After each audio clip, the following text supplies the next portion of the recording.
So Fabian, you can let me know when we should kick off. Yeah? Great. Well, welcome everybody. Bienvenue. Karibuni sana. My name is Alan Channa, and I'm an environment, peace building and communications specialist. And I work currently with UNDP, with the Global Evergreening Alliance, and with Initiatives for Land, Lives and Peace. I must say I'm really thrilled to be able to host this session this morning. I'm thrilled because of the different expertises that the panelists bring, the theme, the context from Kenya, and the quite innovative format that we have in the context of this environmental peacebuilding conference. Just a few practical points. We'll have interpretation going on. And then to say that the session will basically have 5 phases. So we'll hear from our Kenyan panelists from their different sectors and different expertises, and that will set the scene for the presentation by the 3 students from the Graduate Institute who've done a capstone research project on land and peace building in Kenya. And then we'll have an interaction between the Kenyan panelists and the Graduate Institute students. That'll be interesting to see what synthesis may.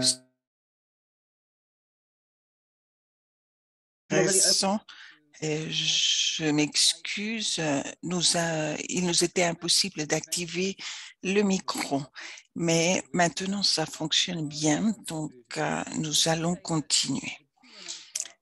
Et après cette présentation, donc, nous passerons à la conclusion. Après la partie questions-réponses, je peux vous dire que ceci sera interactif et live, donc vous pourrez inclure vos questions-réponses et pour qu'elles soient répondues, ou bien vous pouvez lever la main et comme ça vous pourrez poser vous-même la question. On pourra changer aux questions.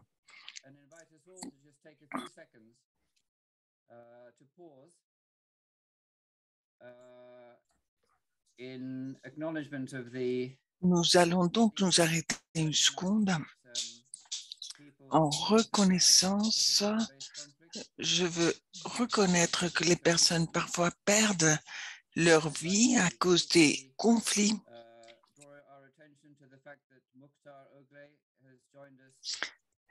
De la terre. Et Mukhtar Ogleh nous accompagne d'une réunion.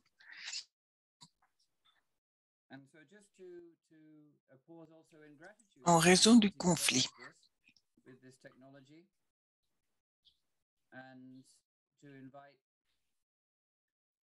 The collective wisdom to enter our space.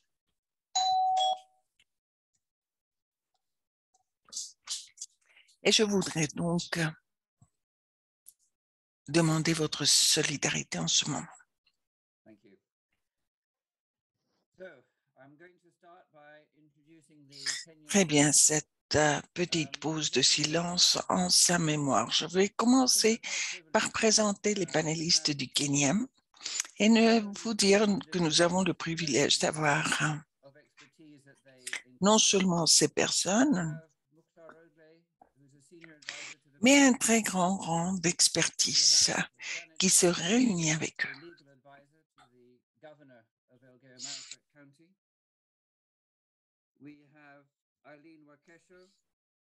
Nous avons Monimi Mutuku, Eileen Wakasha, qui est aussi conseiller de son gouvernement, Mouvement des droits de l'homme, Monimi Mutuku, de la Commission de l'intégration du Kenya, et Kabu Abama, au début de l'Association de constructeurs de paix du Kenya. Je sais que tu te trouves à Mombasa et si tu pouvais peut-être, mais bien sûr parce que tu nous accompagnes en ce moment, je vais donc poser la question.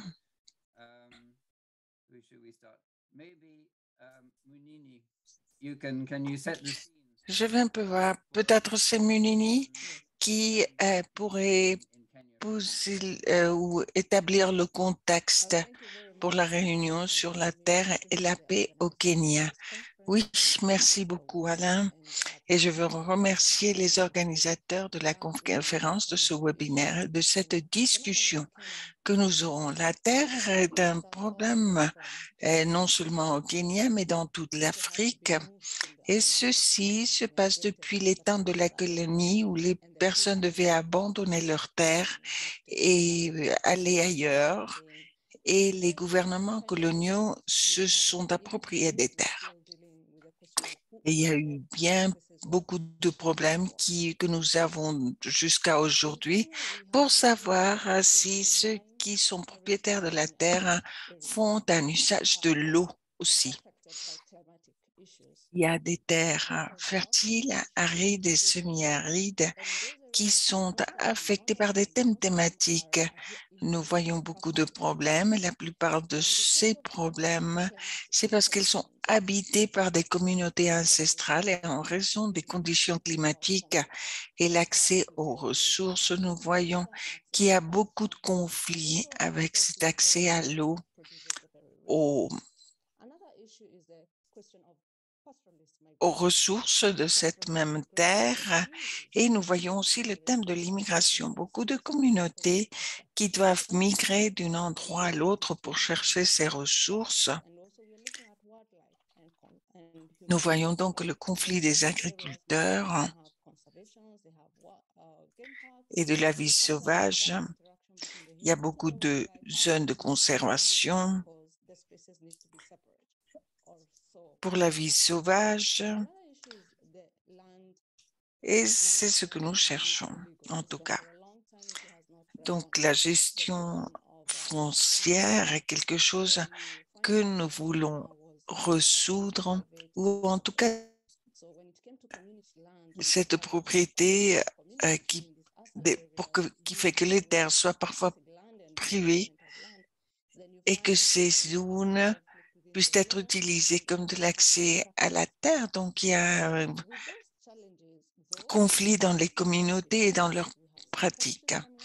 Avec ces défis, nous avons vu des changements positifs, des lois, des actions et avec la Constitution de 2010 que nous appelons nouvelle, mais qui n'est pas très nouvelle maintenant, qui reconnaît les terres des privés, des publics et des communautés. Aussi, les droits fonciers dans certaines communautés, nous avons vu qu'il y a une gestion localisée des terres par certains gouvernements. En ce moment, le Kenya a un gouvernement colonial. Donc, il y a plusieurs efforts pour involucrer les personnes afin qu'il y ait plus de pâturage. Nous voyons qu'il y a des conflits qui ont avivé les conflits pour la gestion des terres. Et la société civile voudrait aider aussi pour cette gestion des terres et aussi avec l'environnement. Il y a beaucoup de personnes qui participent à la constitution, à l'amélioration des capacités pour que des personnes puissent avoir l'accès à la terre. La terre n'est pas seulement une ressource naturelle, mais est devenue un problème d'immigration. Et non pas seulement au Kenya, mais dans toute l'Afrique, il y a des personnes qui voudraient partir en Europe ou dans d'autres endroits par la dégradation de la terre. Il est impossible pour eux d'avoir des ressources et la terre est critique et c'est le développement des moyens de vie. Les entrepreneurs, pour eux, c'est un des facteurs qui attire les personnes et qui les fait partir de leur communauté et aller ailleurs. Il y a aussi, en raison de la terre, des phénomènes d'inégalité.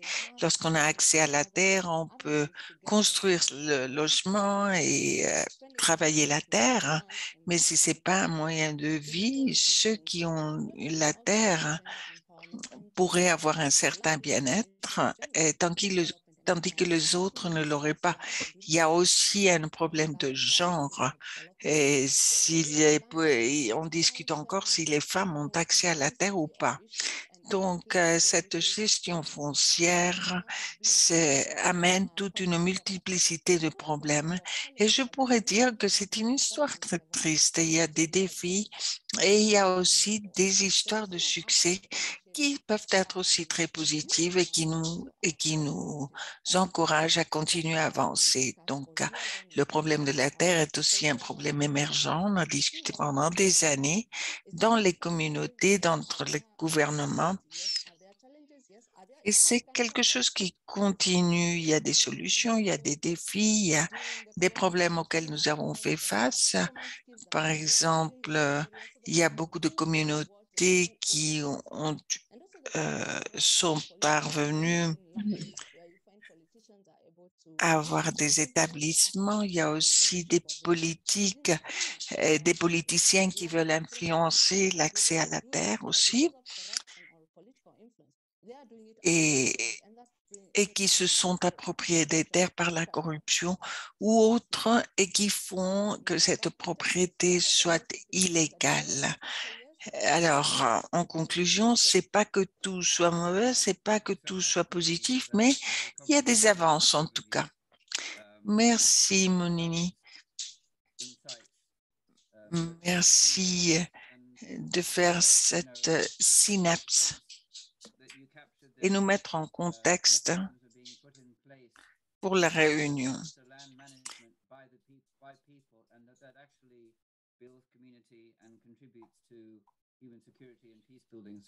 Il y a des mécanismes, il y a des thèmes pour la gestion de la terre. Est-ce que tu aurais des exemples positifs pour cette gestion de la terre? Est-ce qu'il y a d'autres bénéfices? Je crois que nous sommes dans ce contexte ouvert à toute intervention.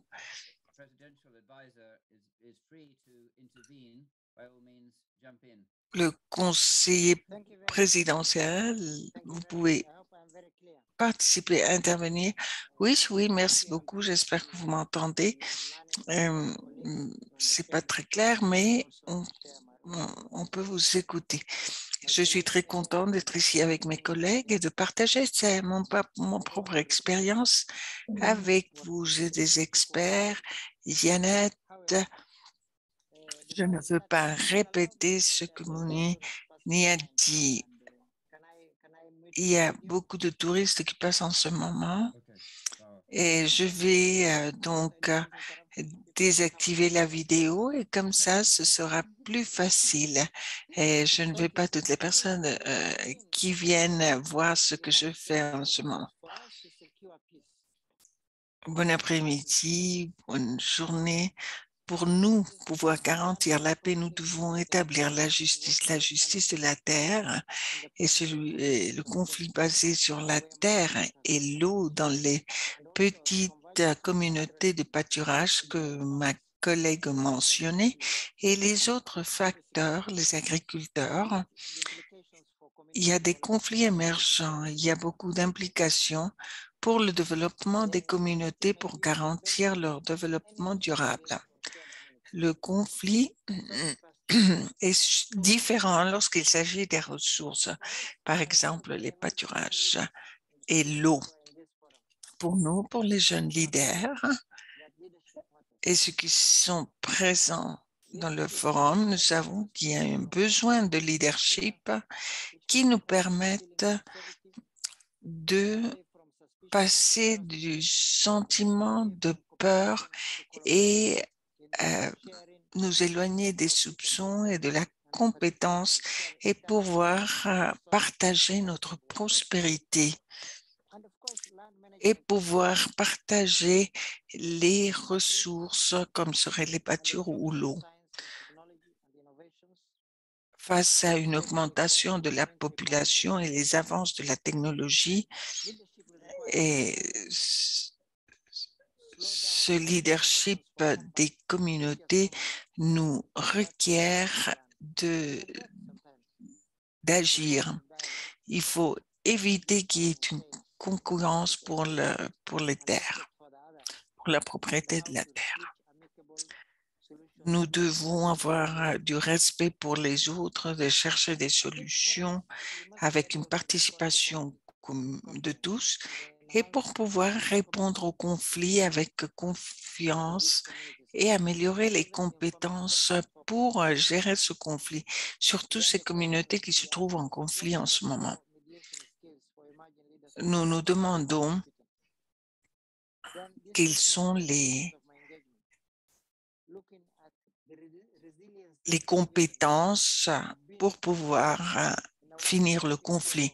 La résilience, nous devons être forts même si les choses ne sont pas très bonnes. La justice n'est pas un choix pour certains. Et ma compagnon Eileen va parler de ce thème et de ce que le gouvernement est en train de faire.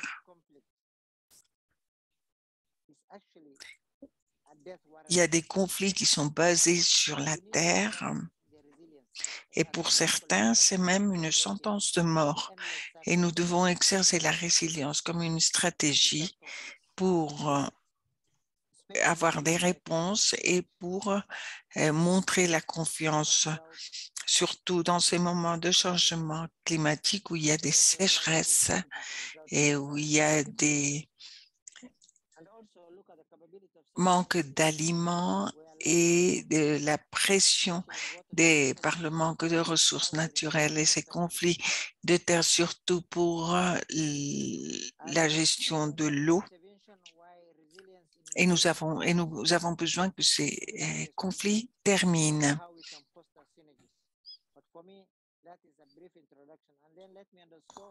Nous devons créer des synergies et ce ne serait que donc une petite introduction et peut-être les autres. Miranda ou Eileen pourraient nous raconter ce qu'ils sont en train de faire et je serai ici si jamais vous avez des questions. Merci Murtad pour ces idées, pour ces points. Nous passons maintenant directement à Eileen. À nouveau à toi, Eileen. Murtad a souligné pour les critiques du gouvernement. Il fait partie du gouvernement, mais peut-être tu pourrais avoir des points de confiance pour ne pas être vraiment d'accord avec le gouvernement, surtout sur ces thèmes-là. Alors, Eileen, merci Alan, merci aux autres de prendre votre temps pour nous accompagner.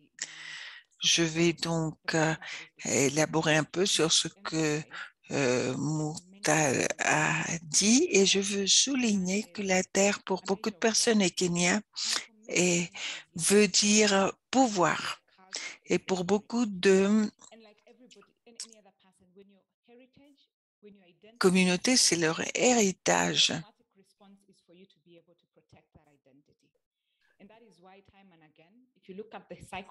Et l'idée, c'est de pouvoir protéger cette identité. Surtout, il y a des conflits pendant les périodes d'élection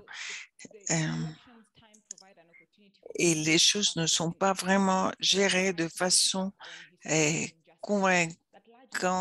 Et ces moments des élections, c'est le moment des Kenyans de demander ses droits sur les terres. Et ceci a beaucoup de signification et ça va plus profond de ce que nous croyons. Il faut voir donc les communautés et il faut agir dans le Parlement pour qu'il nous donne un cadre de reconnaissance et un registre des droits et des coutumes et qui devrait couvrir plus de 60% du pays. Et comme Monini le dit, la plupart des communautés qui habitent dans ces terres communautaires vivent des pâturages et parfois c'est peut-être des, des endroits où il y aurait des minéraux et des plantes médicinales et il y a des jeunes qui ont beaucoup plus à offrir que simplement la propriété de la terre. C'est donc un facteur de pouvoir. Tout le monde voudrait avoir une partie et participer. Donc, les communautés sont vulnérables face à la perte de leurs terres par des entreprises privées, par des élites. On a vu même des cas où le gouvernement aurait la volonté de s'approprier de certains terrains. Et cette loi en particulier, elle fait la gestion, la gouvernance locale des terres et ceci peut donc changer. Et les communautés peuvent donc avoir la possibilité de gérer ces ressources naturelles dans le territoire et plus le fait que ces terres, quand elles ont beaucoup de ressources naturelles, nous voyons les projets de conservation qui sont menés dans ces endroits. Il y a beaucoup d'espèces qui sont autochtones et qui sont menées par les communautés. À la fin de la journée, ceci va les conduire au conflit ou va les amener dans la prospérité. C'est donc l'importance de cette législation, c'est le fait qu'elle permet aux communautés de définir comment ils vont euh, gérer leur propre territoire à travers le développement des lois. Parfois, la loi peut aider, on peut s'asseoir et on peut définir, on peut décider comment ceci va être euh, définie. Et c'est une loi qui les définit et a une définition de pouvoir. Et puis suivre cette loi, ça va justifier la gestion des ressources naturelles et va rappeler comment nous allons gérer ces conflits. C'est des conflits entre les communautés. Il y a beaucoup de problèmes de frontières entre les communautés pour qu'elles leur permettent d'utiliser des pâturages ou de l'eau, etc. Mais ces frontières sont imaginaires. Elles sont pas imaginaires, mais plutôt invisibles. Et comment peuvent les communautés rester là avec leurs animaux et utiliser le pâturage? Ils doivent être en accord pour résoudre les conflits et la plupart de ces communautés, ils passent par une formation de comment protéger leurs animaux, de comment protéger les communautés mêmes. Et dans un point, si ceci est menacé, la réponse automatique est le conflit, la violence et autres. Et nous l'avons vu davantage que ceci arrive assez souvent. En plus de ces lois, nous avons certaines structures culturelles. Nous avons les anciens qui sont les personnes qui gardent l'histoire, qui gardent l'héritage. Ils ont des connaissances ancestrales pour voir comment faire face au changement climatique. Ils ont des connaissances vraiment très utiles pour donner des solutions à beaucoup des impacts du changement climatique. Pour ces cultures, c'est très important car ce qui a à voir avec le conflit entre les communautés, ils peuvent donc appeler les guerriers, les groupes des guerriers, leur donner des guides sur la façon d'éviter un conflit ou de permettre qu'une autre communauté puisse intervenir.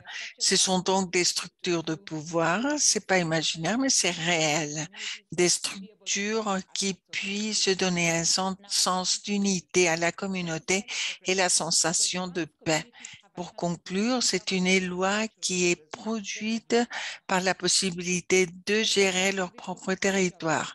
Et là, l'action de la loi, comme toute loi nouvelle, c'est assez complexe pour sa mise en œuvre et elle a été approuvée en 2016. Et après 5 ans, voyons encore des communautés qui sont en train de faire le processus d'enregistrement. Pour la propriété de la terre, peut-être nous pouvons accélérer ce processus pour que les communautés se sentent en sécurité avec tous les documents légaux et pour pouvoir avoir leurs droits aux terres. Quand cette période sera possible, nous voulons sentir qu'il y a la paix, car les communautés n'auront pas à avoir des conflits entre elles pour cette tenue de la Merci terre. beaucoup, Merci. Aileen. Très intéressant. Nous avons ici une conférence de construction de paix et au Kenya, on nous a donné un exemple de comment la construction de paix est importante et le travail avec la communauté. Et ça montre aussi comment cela peut fonctionner. Tu as dit que les communautés ont besoin de leur territoire et pouvoir définir la gestion de leur terre et de gouvernance, comment résoudre les conflits et en même temps, le gouvernement sont engagés avec les structures et les groupes comme vous, par exemple, qui encouragent ce type de processus. C'est un exemple très, très valable qui motive aussi le travail. C'est une description très importante. On peut continuer et on va passer à un thème aussi très intéressant. Janet Geruto,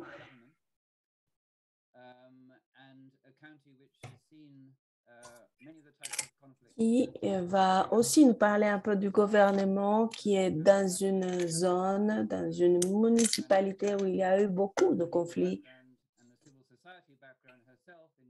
Elle peut donc nous décrire cela. Elle a travaillé avec la société civile et dans des processus de dialogue de paix et elle travaille maintenant avec le dialogue pour établir les conditions pour la prospérité et la paix.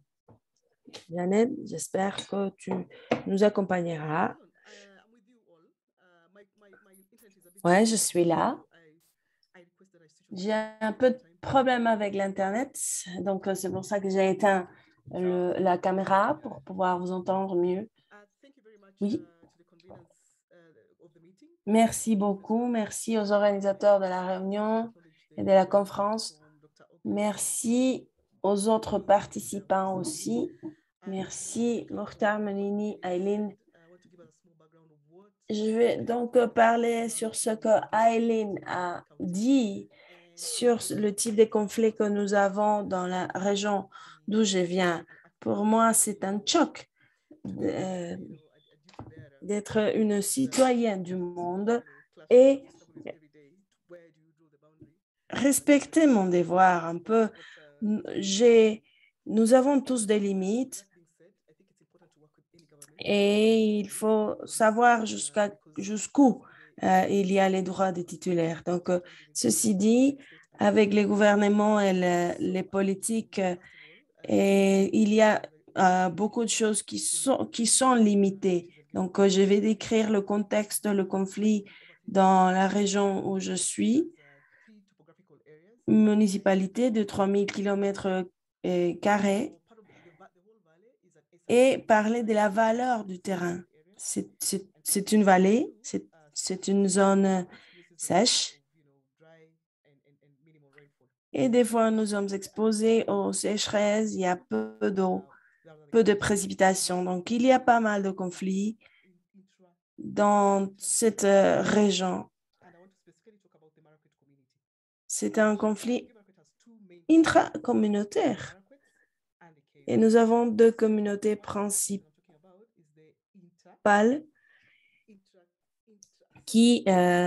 où il y a des conflits entre ces deux communautés. Et il y a une raison par rapport aux limites et aux frontières, un peu ce que Eline a dit. Une communauté s'est déplacée là-bas, s'est installée là-bas avant le temps de la colonie et elle a une forme très intéressante de travailler. Ils ont reconnu les personnes âgées et les personnes où l'on a confié la connaissance de la culture et la communauté qui a passé de génération en génération. La connaissance passe à travers les générations et aussi les frontières jusqu'où leur territoire s'éteint. Diops, aussi c'est le nom du territoire. Donc, ces personnes ont le travail dépasser la culture, la connaissance et les limites de leur territoire à travers les générations. Donc, ils ont organisé dans des clans et c'est difficile de dire, bon, ça c'est la limite. Ils disent non, c'est pas vrai. Donc, il y a des confrontations parce que des fois, ils ne reconnaissent pas le pouvoir des autres.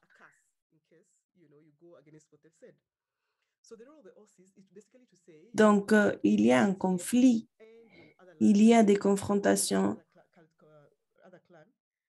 et ils essaient d'établir jusqu'où les territoires de chaque communauté arrivent. Donc, la majorité des conflits que nous avons vus est en relation avec les limites et les frontières. Et il y a plusieurs exemples et de comment on peut résoudre ces problèmes.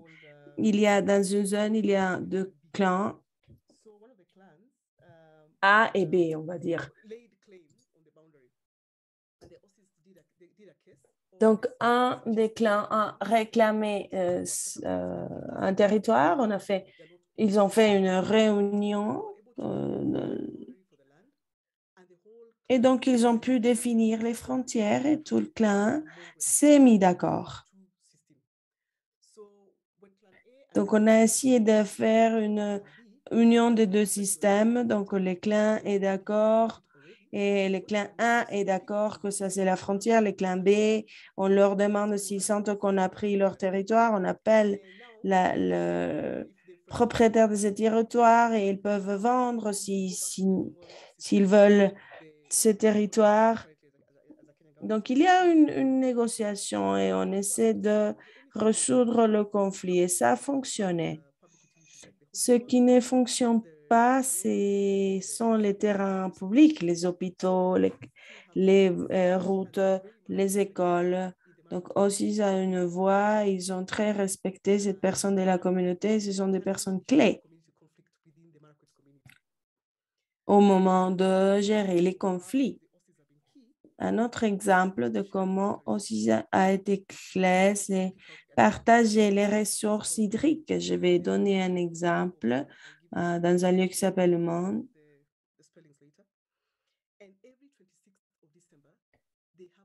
Et tous les 26 décembre, ils ont une réunion pour voir comment ils vont partager toutes les ressources hydriques. Comme j'ai dit, nous sommes dans une vallée, il y a des montagnes, il y a des collines, il y a des vallées et il faut s'occuper de l'irrigation. Et donc, il y a des réunions avec la communauté. En janvier et en février, les clans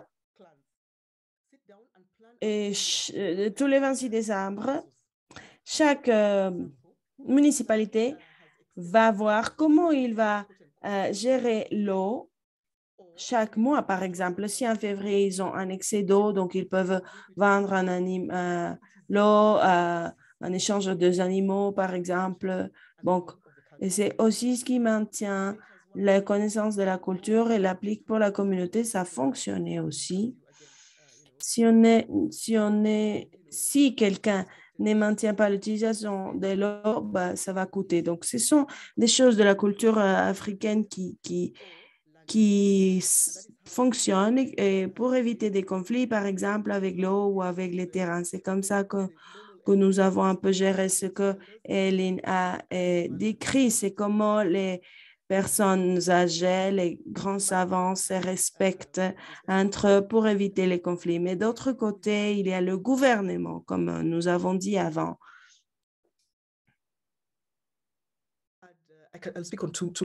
On n'entend pas, oui.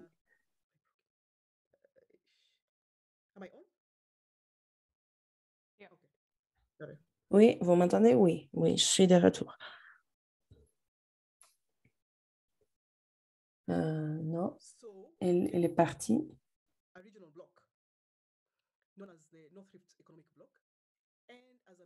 Donc, nous avons un bloc économique du Nord et on reconnaît qu'il y a des conflits. Il y a beaucoup de municipalités ou des régions où il y a pas mal de conflits.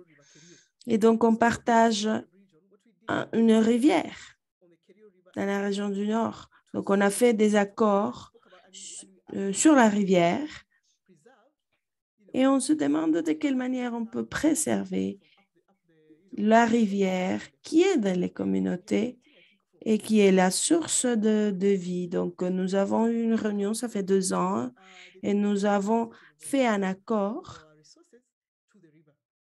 pour établir l'utilisation des ressources de la rivière et pour dire que c'est une ressource partagée. Il ne faut pas avoir des conflits. La partie du gouvernement, les communautés, tous les points focaux, nous avons signé donc cet accord avec les différentes populations pour s'occuper de la rivière, pour que ça ne soit pas une source de conflit. Nous avons aussi eu des dialogues, de même que Mokhtar a dit, et c'est de comment gérer les problèmes parce qu'une zone de ces blocs souffre. Et si une zone du bloc souffre, toute la zone va souffrir. Donc, nous avons tenu des dialogues pour discuter tous les thèmes de conflit et de thèmes de la région. Et je dois dire que à un point donné, spécifiquement, on a établi qu'il y a des défis et donc on veut avoir des dialogues au niveau national pour discuter les thèmes et les problèmes de cette zone, de ce terrain qui est en relation avec la culture, l'éducation, etc. Donc, je crois que les dialogues sont importants. Nous devons avoir des lois qui nous aident à réduire le conflit. On a approuvé plusieurs lois, et par exemple la politique des changements climatiques en 2020 et aussi la politique de plantation d'arbres et gestion des désastres et d'autres. En 2021, pour la gestion du terrain, ce sont les principales lignes du gouvernement et les modèles traditionnels qui est encore respecté, qui fonctionne. Et au Kenya, on sait que les forêts sont sous la protection des communautés et donc les personnes de la communauté sont très fortes et sont très respectées. Donc, j'ai pris pas mal de temps et je vais terminer par dire qu'un autre conflit qu'on a, c'est la communauté Itar dans la même région. Nous avons vu beaucoup de morts, plus de 70 personnes sont mortes et parce qu'il y a des conflits entre les communautés.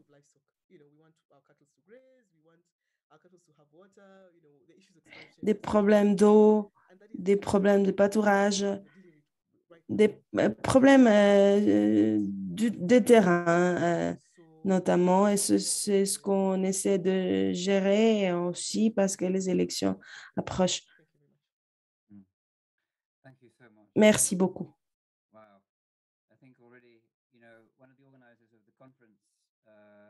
Said to me in a preparation meeting that maybe this session would be like a reality check on environmental peace building.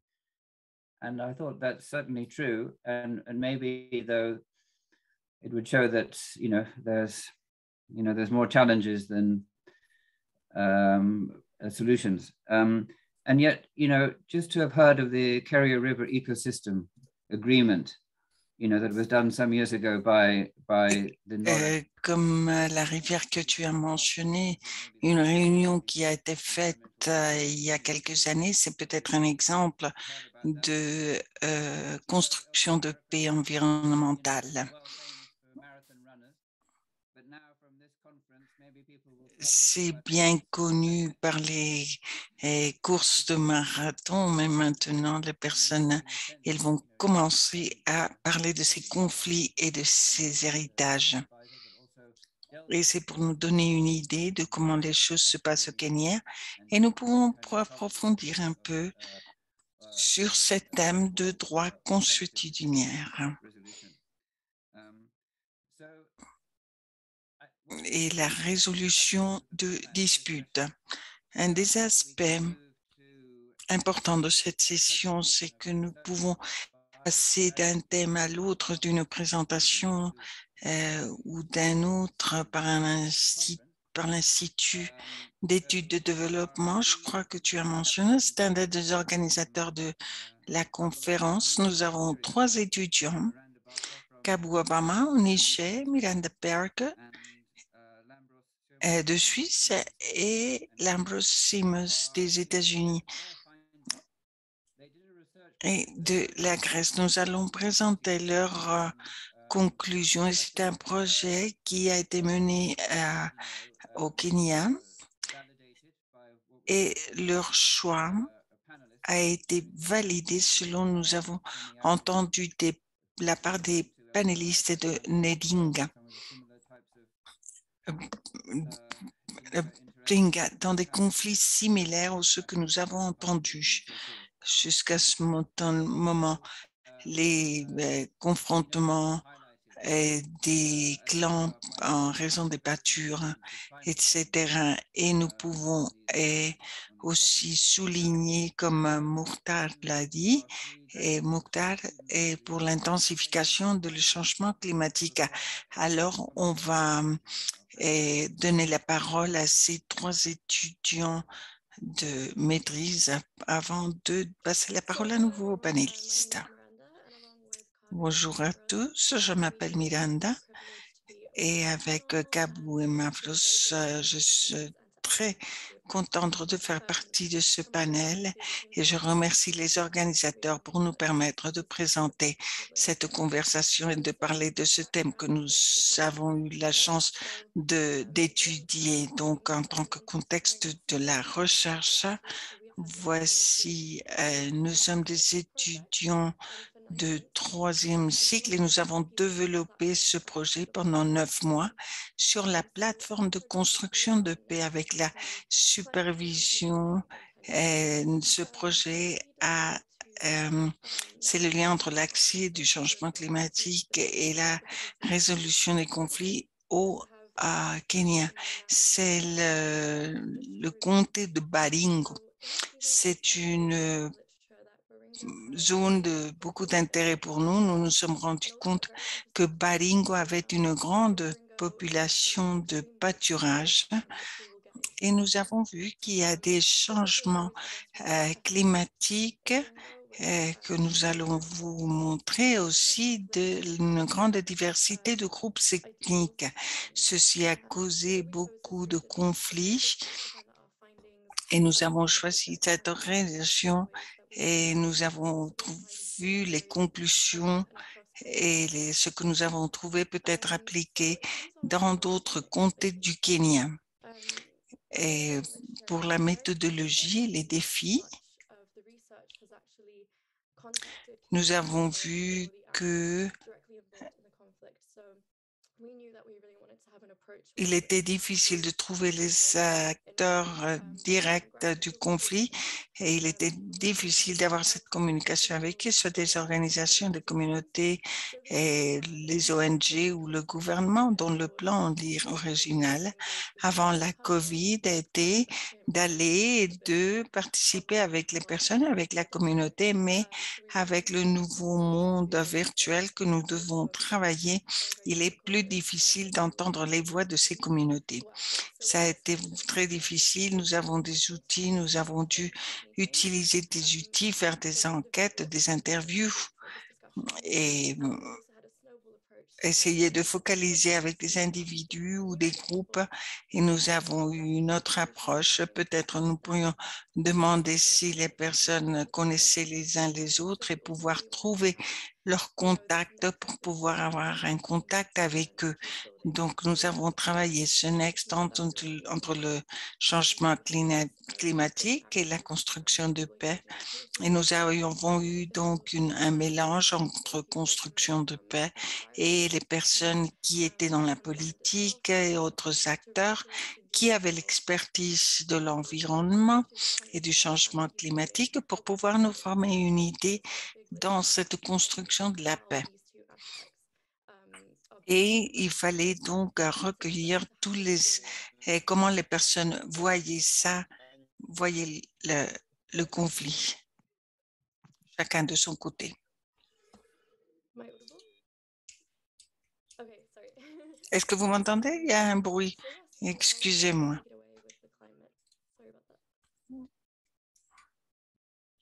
Hi everyone. I'll be talking about the climate today of Baringo County, and I think before we can really talk. Est-ce que quelqu'un a le micro ouvert? C'est le bruit que nous avons entendu. Il faut parler donc du climat de Baringo.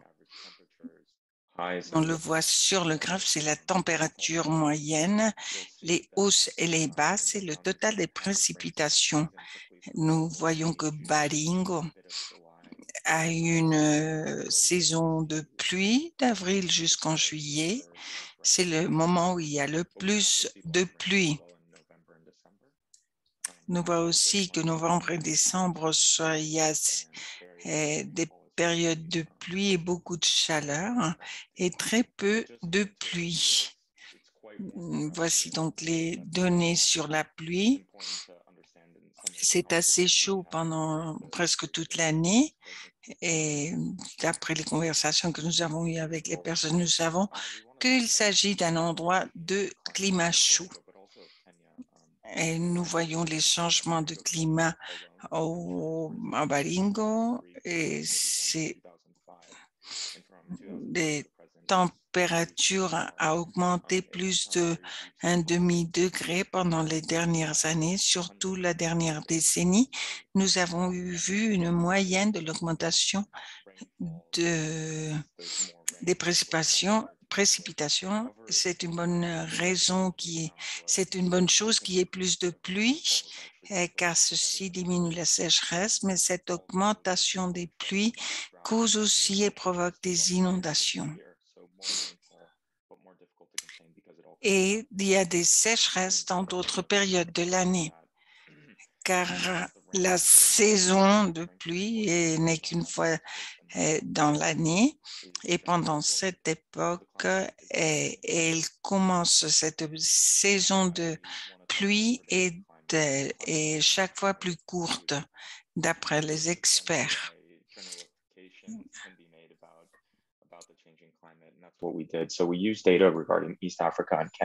Mais c'est très peu ce que nous pouvons faire comme les prédictions. Nous n'avons pas de données, mais nous pouvons appliquer ces données de façon générale au comté de Baringo. Pour 2035, nous nous attendons à ce que ce soit 1 degré, que la température est augmentée et ceci pourrait être, on n'a pas l'impression que ce n'est pas très haut, mais ça va changer beaucoup les moyens de vie dans la communauté. Il y aura des événements de sécheresse, d'inondation et il y aura sans doute des sécheresses plus longues et des événements naturels auxquels ils devront faire face. Donc, la tendance de pluie-sécheresse, on s'attend à ce que ceci soit accentué d'après les experts. Et le consensus, c'est que la pluie va augmenter et va provoquer davantage des inondations dans la région. Lorsque nous ferons la présentation, nous verrons ce que ceci signifie pour la population ou pour la communauté de Baringo et comment ils pourront faire face à ces extrêmes de sécheresse ou de pluie. Merci. Et je vais parler des effets du changement climatique sur les moyens de vie des communautés et la relation dans la communauté et les ressources. Comme nous avons vu avec les sécheresses, beaucoup de communautés doivent migrer avec leur bétail dans d'autres régions pour pouvoir leur trouver du pâturage. Et ceci a créé beaucoup de conflits entre les propriétaires des bétails et les propriétaires des terrains. Et ces conflits ont donné part à des efforts. Un autre problème a été la garde du bétail.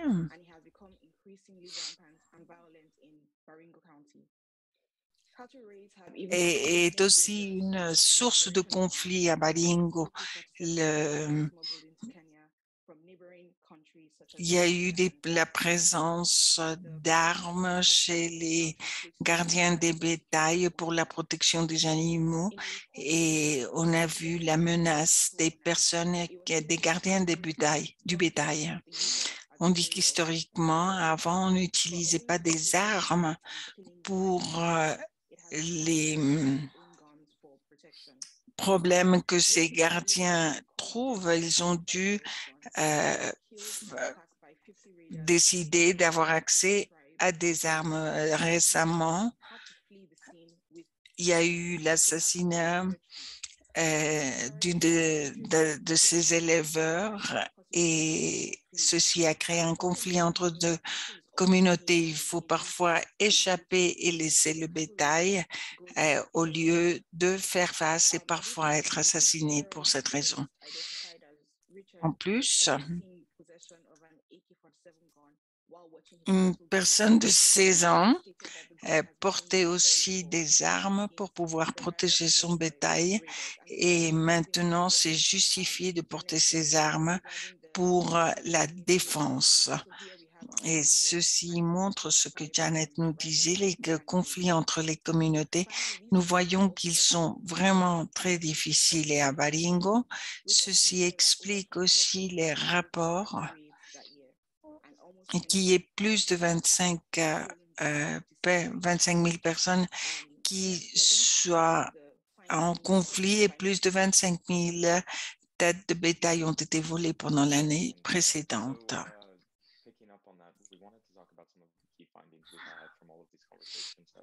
On doit parler de certaines conclusions que nous avons tirées des conversations que nous avons eues. Et ce sont des citations, mais la première nous montre de ce que traitait le projet, et c'était que le changement climatique nous a amené à avoir des terres plus sèches, ce qui va faire que les conflits augmentent. S'il y a plus de sécheresse, il y aura plus de déplacements et plus de problèmes et de conflits et ceci va provoquer davantage des conflits. Beaucoup des idées, des discussions que nous avons eues à Baringo, c'est surtout une expérience de vie. Et les personnes, elles commencent déjà à sentir que c'est plus chaud. Et c'est quelque chose que nous ne pouvons pas ignorer. Et la deuxième citation, c'est toujours, il fait toujours chaud à Baringo, mais c'est un peu plus que quand j'étais petit. Donc, dans ce cadre, ils vont encadrer le conflit pour la guerre de la terre et il faudrait peut-être chercher d'autres solutions. Il faudrait peut-être chercher des infrastructures plus vertes pour faire face au changement climatique et ceci pourrait aider à la résolution des conflits. Les solutions militaires ne sont pas toujours la solution pour résoudre ce conflit. Une des principales choses que nous avons trouvées avec cette recherche, c'est un résultat du changement climatique pour les communautés et le conflit entre les éleveurs et les agriculteurs. Nous avons vu que Baringo a été vu comme une zone de conflit et le changement climatique a augmenté la sécheresse et il y a plus de zones arides car il y a plusieurs tribus qui doivent lutter pour l'accès à l'eau et le changement climatique a augmenté les rivalités entre les communautés. Et nous croyons que le rôle des leaders traditionnels dans la résolution des conflits est très important. Nous avons parlé avec un conseiller du gouvernement et il nous a dit que les moyens et la possibilité de ces leaders pour résoudre les conflits. Et nous croyons que celui-ci ne peut pas être une approche unique. Nous pouvons utiliser les personnes âgées et ceux qui connaissent pour parler du conflit et pour les résoudre aussi. Et il faut voir comment on peut promouvoir l'interaction de la communauté et avoir des moyens audiovisuels, par exemple, pour que les personnes participent à la résolution du conflit.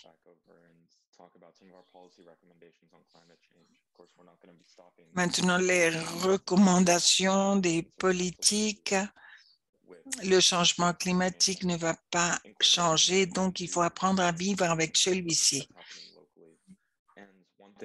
Pointed out is the incorporation of green infrastructure solutions. So building with less concrete, less material that attracts heat, but also climate resilient infrastructure. And we think that's really important. Eileen brought up infrastructure just earlier and working with local communities.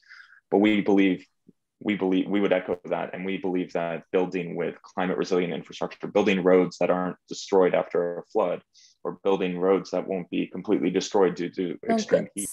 Et la construction des voies après une sécheresse ou après une inondation, et c'est nécessaire que cette infrastructure soit durable et qui aide plus les communautés. C'est quelque chose, ce sont des recommandations de faire attention aux infrastructures. Et l'eau qui est le cœur de tout le développement. Donc, l'investissement et la gestion des ressources hydriques et la connaissance de la communauté aussi sur l'infrastructure et les communautés de développement, c'est un thème clé pour la gestion de l'eau. Enseigner les personnes à utiliser l'eau de manière beaucoup plus productive, ça peut donner plus de vie à la rivière et prendre c'est la communauté en général qui doit apprendre. Donc, un autre point de discussion, c'est beaucoup plus d'infrastructures, non pas seulement pour les agriculteurs, mais pour la communauté en général. Et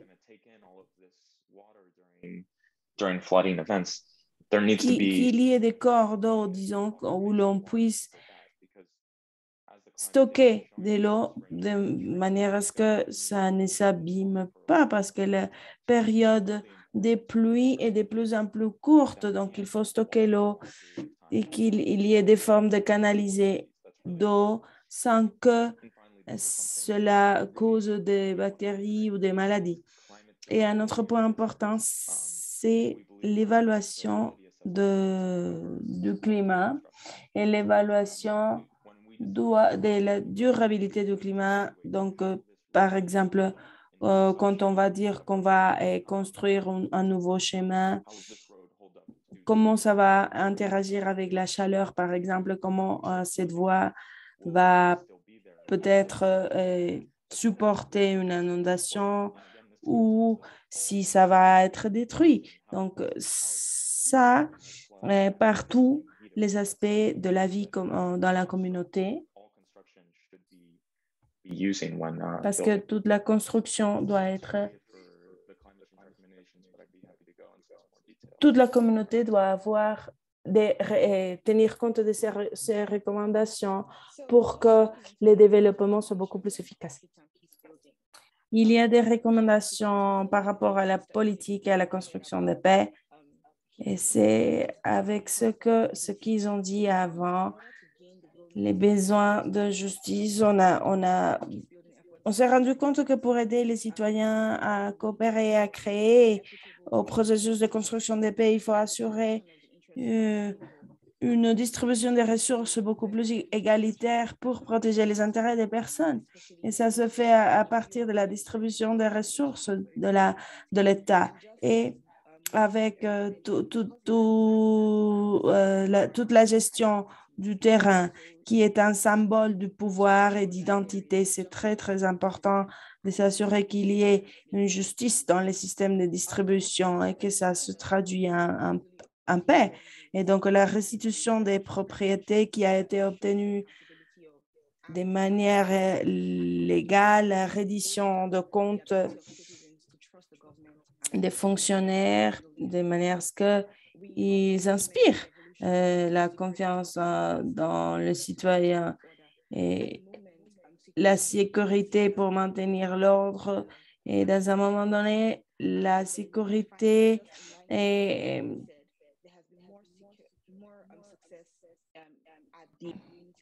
disons que la sécurité de la part de l'État n'a pas eu beaucoup de succès parce que donc c'est nécessaire de préserver la sécurité au niveau de la communauté. Ça pourrait mitiger la fréquence de vols, de l'élevage et de ces conflits. Finalement, il faut avoir plus d'investissement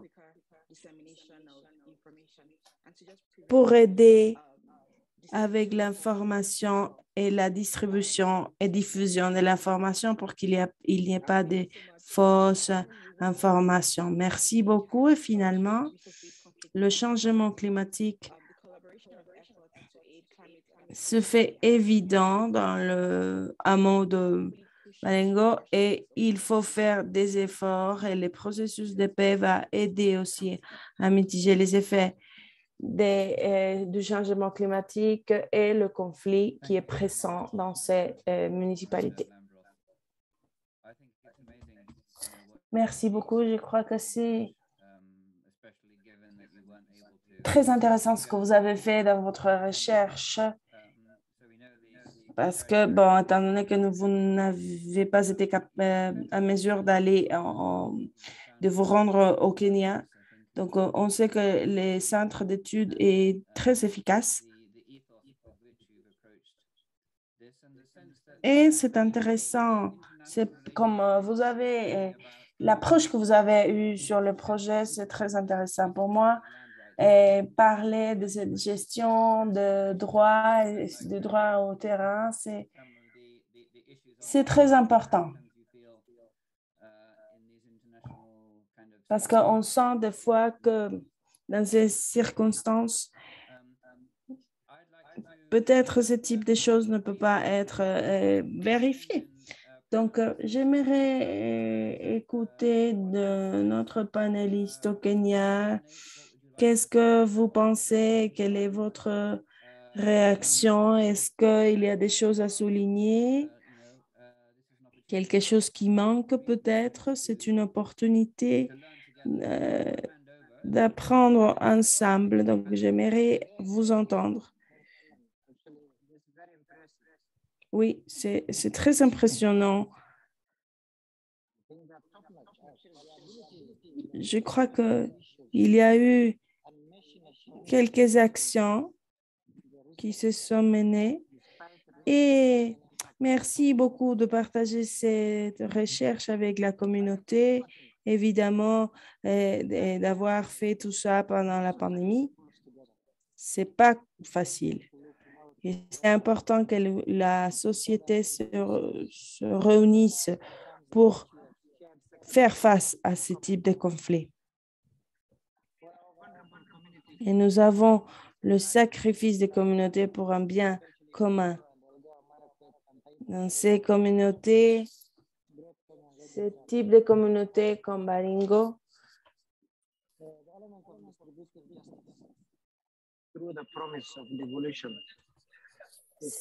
cette communauté aride aux Émirats, c'est un bon exemple.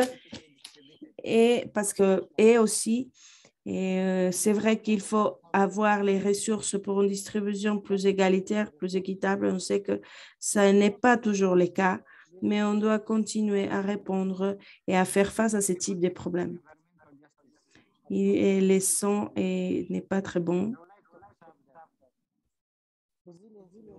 Je voudrais aussi signaler que ces méthodes de résolution de conflits peuvent être inclus dans la mentalité des communautés. Les éléments pour la résolution des conflits, les pratiques pour s'adapter au changement climatique aussi. Et donc, ça va redonner de la vie et donner plus d'énergie pour lutter contre les effets du changement climatique. Quelques communautés à Baringo et d'autres communautés sont de très bons exemples de la gestion. Donc, les expériences sur le conflit sont très humanitaires.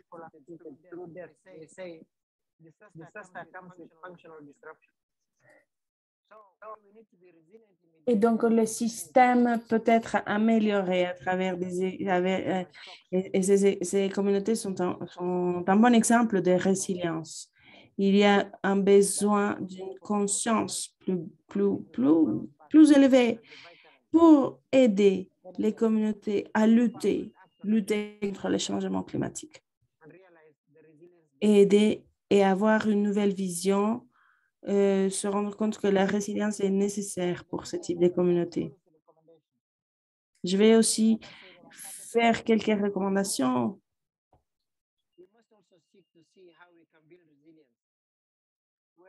C'est comment on peut construire une résilience plus grande, on peut atténuer le conflit un peu plus, répondre aux urgences et du changement climatique.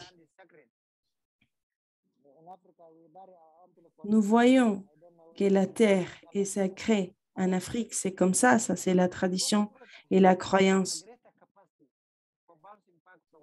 Donc, nous devons avoir plus de capacité pour surmonter les crises. Et il faut une revitalisation des zones où il y a, par exemple, un manque d'eau. Et implémenter la gestion de l'eau, par exemple, des processus de gestion d'eau, et ces communautés doivent être supportées par des programmes.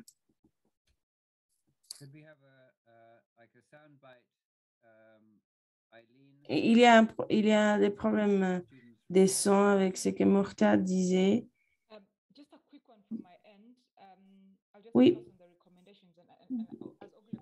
Par rapport aux recommandations,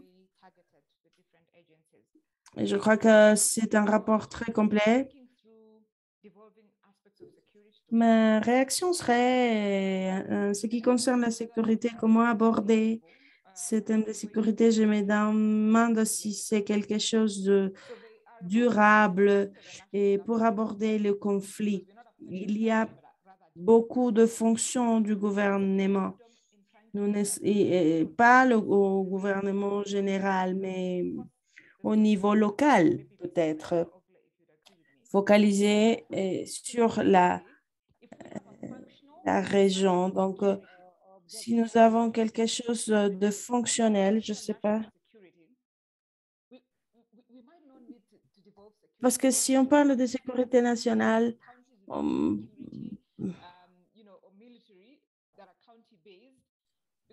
il y aurait beaucoup de présence militaire. Et si cela n'est pas bien géré, il y aura beaucoup plus de conflits. Il y aurait beaucoup plus de conflits parce qu'ils vont lutter contre cette présence militaire. Donc, il faut d'autres aspects pour que la sécurité fonctionne sans penser à la militarisation, par exemple.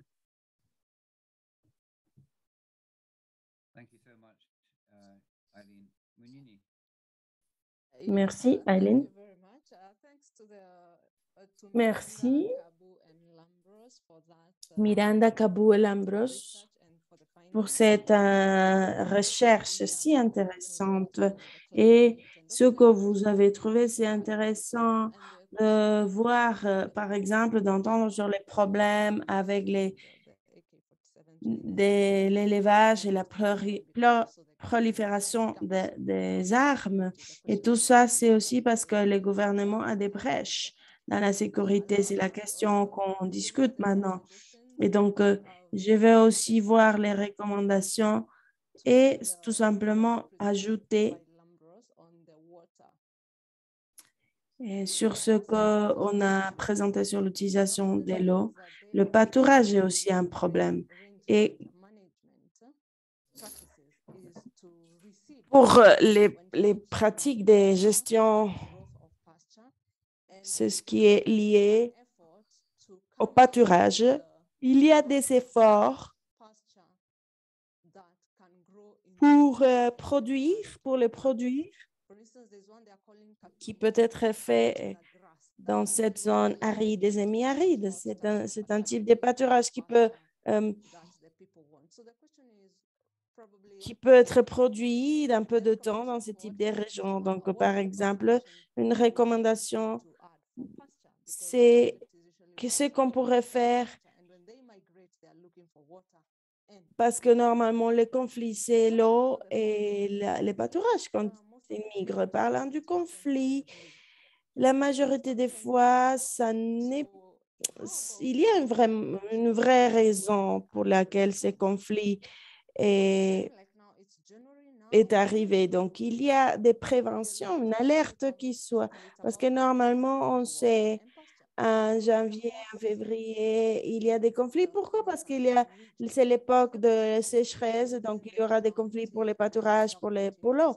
Donc, à l'intérieur du hameau et du gouvernement, on sait déjà quelle est l'époque. Donc, comment on peut assurer qu'on puisse, par exemple, avoir des provisions de manière à ce que quand les communautés n'aient pas de conflits à ces moments-là, par exemple, on peut anticiper. Et un autre thème a été la résilience que Mukhtar a mentionné. Et quand on parle de changement climatique, on parle de construire une résilience. Donc, quels sont les mécanismes traditionnels que les gens des Baringo ont utilisés? Parce que ce n'est pas la première fois qu'ils surmontent un défi climatique. Ça fait pas mal de temps qu'ils doivent y faire face. C'est plus sévère, c'est plus fréquent dû au changement climatique, c'est accentué, mais comment ils ont survécu avant et quelles sont les structures qu'ils ont utilisées comme résilience et qu'est-ce qu'on peut aussi trouver ici avec la science, par exemple, pour promouvoir ce type de résilience dont on a parlé. Et pour quelques idées, il faut dire que parler de l'infrastructure verte, du climat, de l'évaluation, de durabilité, c'est très, très important et ça serait très, très intéressant d'écouter ces évaluations sur les structures vertes. Quelles seraient vos recommandations pour un lieu comme Baringo, de manière à ce que ça soit plus spécifique et quand ceux qui font de la politique puissent entendre et dire oui, ça c'est une recommandation de Baringo et se connectent avec ce type d'initiative. Merci beaucoup. Merci, Monini. Janet, est-ce que tu as un commentaire sur ce rapport, sur cette recherche? Oui, merci à Miranda Lambros et Kabou pour cette présentation. Je pense que nous pouvons réfléchir sur des choses que nous pouvons voir sur ces interviews. Merci à tous sur le panel et les commentaires de Aileen et de Mukhtar et Monini, bien entendu. Aussi, je voudrais faire des commentaires sur l'augmentation des ressources dans les médias et la télécommunication. Nous avons fait une évaluation dans le département de technologie du Kenya. Nous sommes en train de construire une station pour alerte sur les pluies à cet endroit du pays avec le département météorologique du Kenya. C'est quelque chose qui est en cours en ce moment.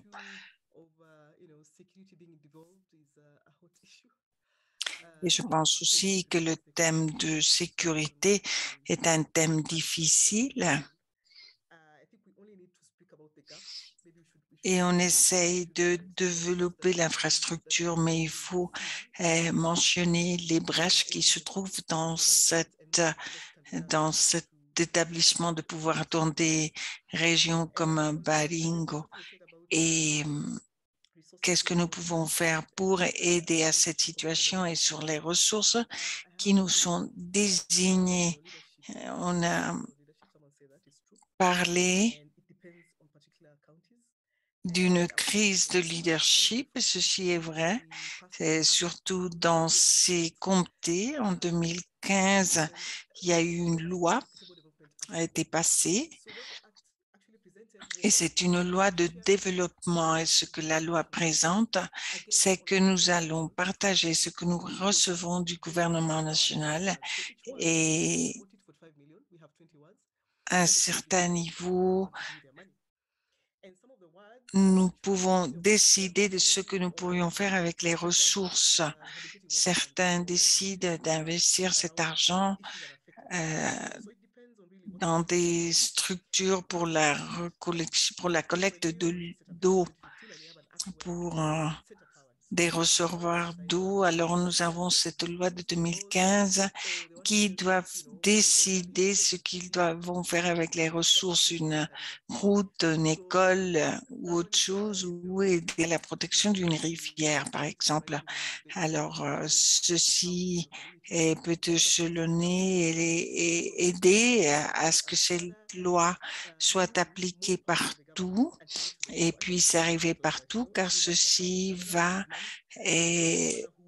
prendre le pouvoir du gouvernement pour le donner aux autorités locales. Et comme ça, ce sera décidé de dire en quoi va être utilisées les ressources qui sont désignées pour chaque endroit.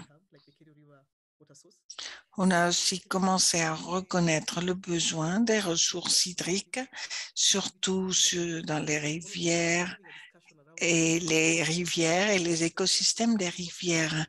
Comment l'eau et les rivières doivent être utilisées, protégées, surtout dans les communautés. Cette formation est pour les communautés et il faut vraiment participer car ce sommes nous qui sommes chargés de protéger ces ressources de l'eau pour toutes les communautés qui vivent de la rivière. Et je pense que les problèmes vont être là. Alors, le plus on discute, le mieux nous pourrons échanger des expériences. Ce n'est pas le seul pays, mais nous avons les communautés et nous devons surtout dialoguer, avoir un dialogue. Et je pense que la communauté doit avoir son espace et avoir une grande participation dans tout ce qui se passe pour pouvoir vraiment aider aux solutions. Et c'est du bas en haut et non seulement du haut en bas. Merci, Janet.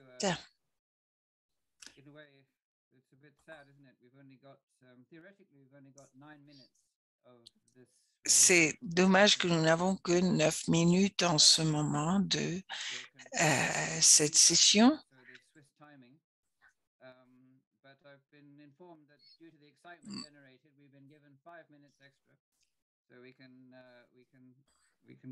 Nous avons 5 minutes de plus. Je ne sais pas si nous pouvons tous rester ce temps-là.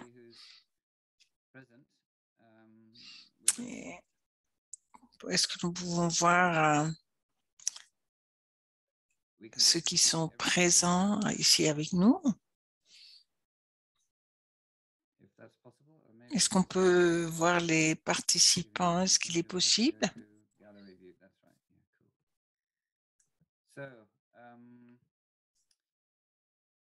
Oui, c'est la galerie, c'est ce que je voulais, une vue de la galerie des photos.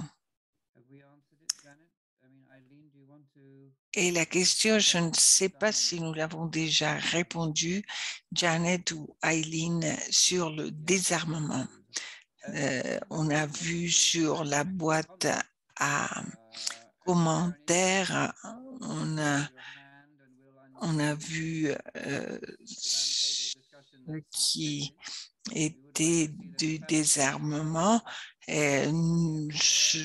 Vous pouvez placer vos commentaires sur le chat ou bien vous pouvez lever la main si quelqu'un veut participer, veut faire un commentaire, il peut le faire.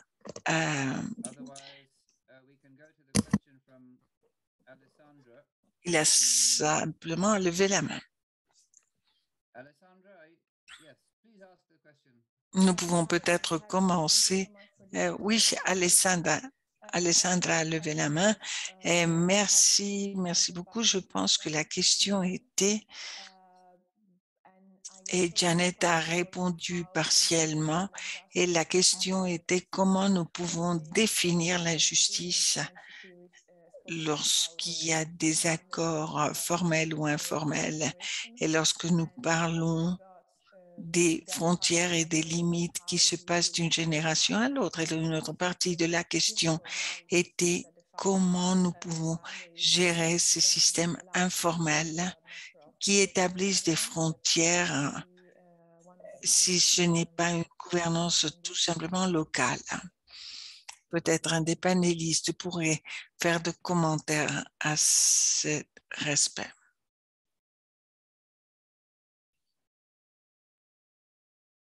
Alan, can I try and comment about this? Please. Yeah, I think the reason. Thank you so much. Je peux faire un commentaire? Oui, merci pour cette question.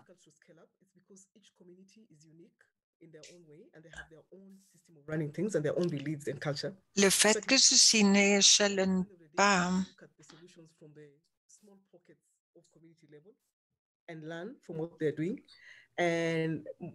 on peut voir quelques exemples comme solution, mais chacune des communautés le fait d'accord avec ses propres ressources. Et c'est pour ça que les solutions ne peuvent pas escalader. On dirait que les solutions doivent venir de chaque communauté en dépendant de leur culture et de leurs habitudes. Et il faut s'adapter à cette culture. Mais il n'y a pas une solution pour toutes les communautés.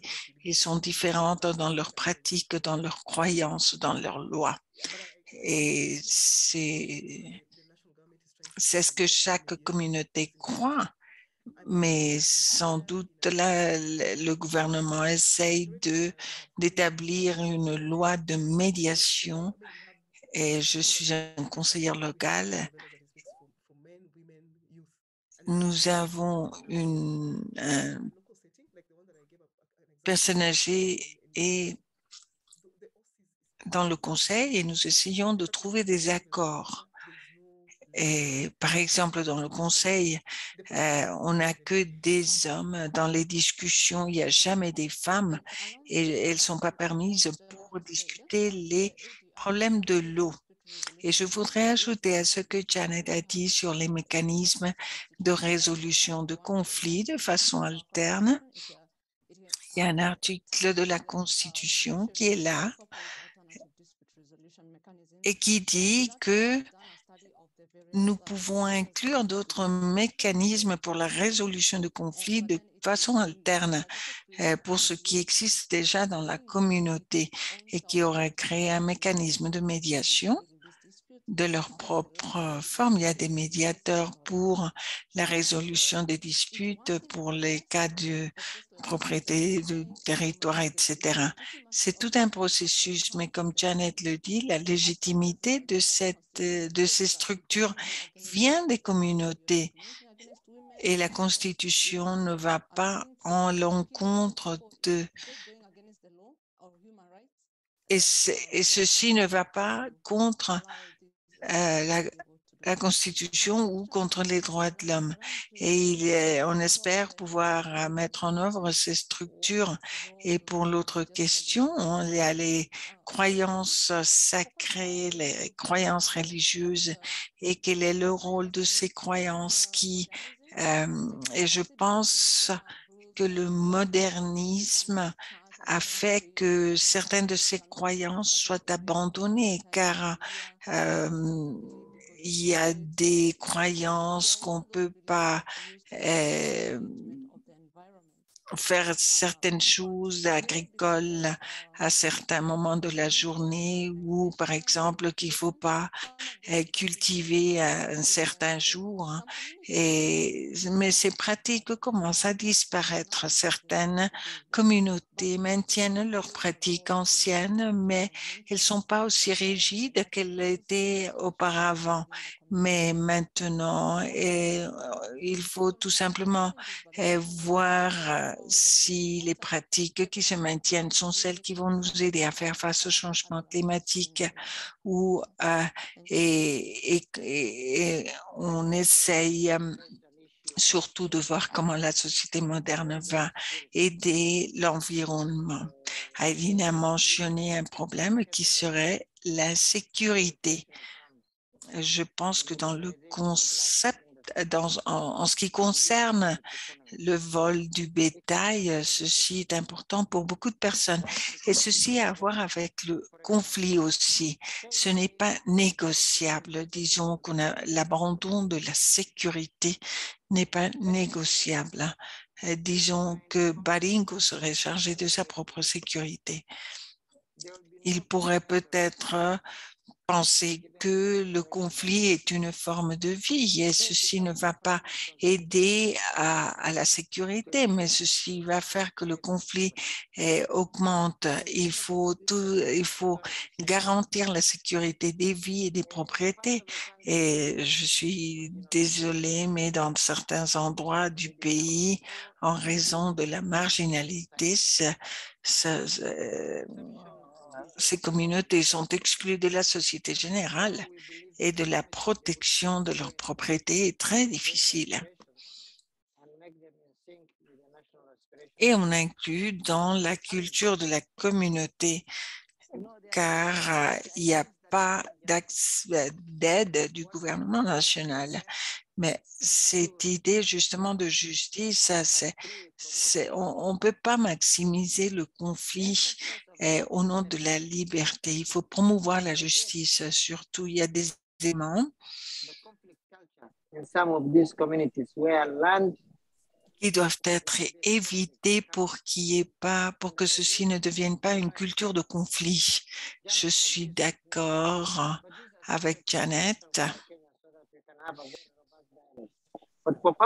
Mais c'est une autre question, la question de la sécurité. Mais pour ce dialogue, il est important de comprendre que la justice veut dire ce que les personnes reçoivent, ce qu'elles méritent, et non pas de décider qui mérite quoi. L'extinction de propriété,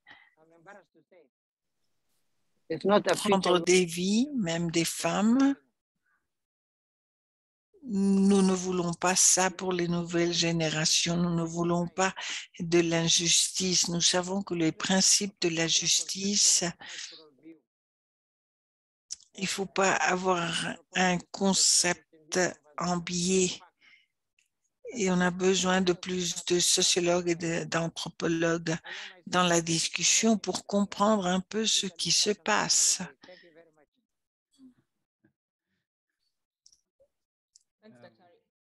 Alan, I see Philip wanted to comment around weapon proliferation. Oui, merci. Je vois que Philippe voulait commenter sur la prolifération d'armes. Oui, est-ce que vous m'entendez? Oui, oui, Philippe, on vous entend. Je m'appelle Philippe Figgins. Je suis en Nairobi. Je travaille avec un centre régional et je profite de cette opportunité ça a été très bon, mais en raison du manque de temps, je voudrais que quelqu'un puisse focaliser avec qui je puisse me contacter. J'ai voyagé dans le pays un peu partout et je vois la grande prolifération d'armes. Donc, je sais qu'ici,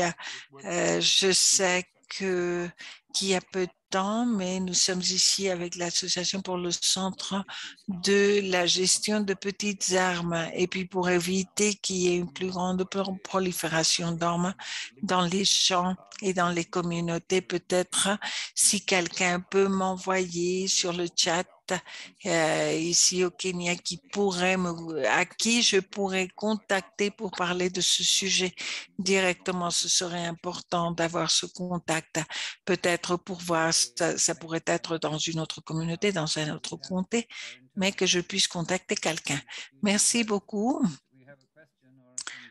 Nous avons donc fini le temps de la session. S'il y a d'autres questions, je pense à Jessica. I have a short question on land rights. So one of the panelists mentioned overlapping systems. Il y a trop de bruit, il est impossible d'entendre ce qu'elle dit. And also that there is a community land rights law in place. So I wondered if anyone would like to comment about what these overlapping systems imply for women's access to land, holding of land or inheritance of land. Thank you. C'est un commentaire sur l'accès des femmes à la terre. C'était très difficile d'entendre cette participation, mais quelque chose de très rapide. Nous essayons de voir sur la propriété de la terre des thèmes de l'égalité, car la loi est une chose et la pratique est différente. Il y a une grande discrimination des femmes, bien entendu. Il y a différentes classes. Il y a des femmes mariées avec des enfants, sans enfants, etc.